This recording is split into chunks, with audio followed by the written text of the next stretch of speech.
Hello, നിങ്ങളുടെ ഫേസിലും ഇതുപോലെ ടാനും ഡെഡ് സ്കിൻസും ഡൾനെസ്സും ഒക്കെ ഉണ്ടോ? അത് മാറ്റിയെടുക്കാൻ വേണ്ടിയിട്ട് അടിപൊളി ഹോം റെമഡി കൊണ്ടിട്ടാണ് ഞാൻ വന്നിട്ടുള്ളത്. എന്താണെന്ന് വെച്ചാൽ ഫസ്റ്റ് ഓഫ് ഓൾ കടലപ്പൊടിയാണ് വേണ്ടത്. പിന്നെ ഒരു തേൻകുടത്തിൽ കുറച്ച് ഹണി എടുത്തിട്ടുണ്ട്. പിന്നെ നമുക്ക് വേണ്ടത് മിൽക്കാണ്, നല്ല മിൽക്ക് കേട്ടോ, പാക്കറ്റ് പാലല്ല. എന്നിട്ട് നമ്മൾ ഈ ഒരു ബൗളിൽ ഇത് മിക്സ് ചെയ്യാൻ പോവാണ്. ഫസ്റ്റ് നമ്മൾ എടുക്കുന്നത് കടലപ്പൊടിയാണ്. കടലപ്പൊടിയുടെ ഗുണം എല്ലാവർക്കും അറിയാം, നല്ല ബെറ്ററാണ് ഡെഡ് സ്കിൻസും, പിന്നെ അതുപോലെ സ്കിൻ ബ്രൈറ്റ് ആവാനും, ഓവർ ഓയിൽ കണ്ടൻറ്റ് മാറ്റാനും, പിന്നെ ഹണി ക്ലെൻസ് ചെയ്യാനും, മോയ്സ്ചറൈസർ ആക്കാനും, മിൽക്കും അതേപോലെ മോയ്സ്ചറൈസർ സ്കിന്നാക്കാനൊക്കെ നല്ലതാണ്. എന്നിട്ട് നന്നായിട്ട് മിക്സ്. ഓക്കെ, നെക്സ്റ്റ് നമുക്കിത് ഫേസിൽ അപ്ലൈ ചെയ്യാം. നമ്മുടെ മിക്സ് കേട്ടോ ഫേസിൽ അപ്ലൈ ചെയ്യാം.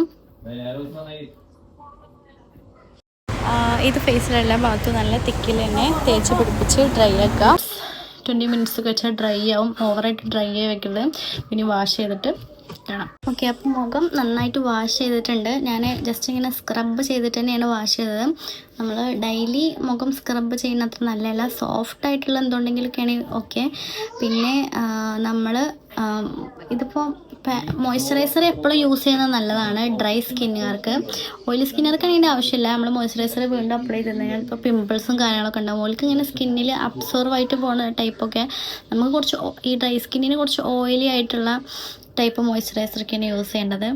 അപ്പോൾ ഇത് അപ്ലൈ ചെയ്തതിന് ശേഷം നമ്മൾ ഫേസ് വാഷ് ഇട്ട് ഒരിക്കലും വാഷിൽ നമ്മുടെ ഹെർബൽ യൂസ് ചെയ്യുന്ന സമയത്ത് കെമിക്കൽസ് യൂസ് ചെയ്യാതിരിക്കുക. നോർമൽ നാച്ചുറൽ പ്രോഡക്ട്സ് മാത്രം യൂസ് ചെയ്തിട്ട് പോവാം. അപ്പോൾ നല്ല ഹെൽപ്ഫുള്ളാണ്. ഓക്കെ, അപ്പോൾ നെക്സ്റ്റ് നമുക്ക് വേറൊരു റെമഡി ആയിട്ട് അടുത്ത വീഡിയോയിൽ കാണാം. അപ്പോൾ വീഡിയോ ഇഷ്ടപ്പെട്ടാൽ എല്ലാവരും ലൈക്കും ഷെയറും സബ്സ്ക്രൈബും ചെയ്യാം. Okay, by.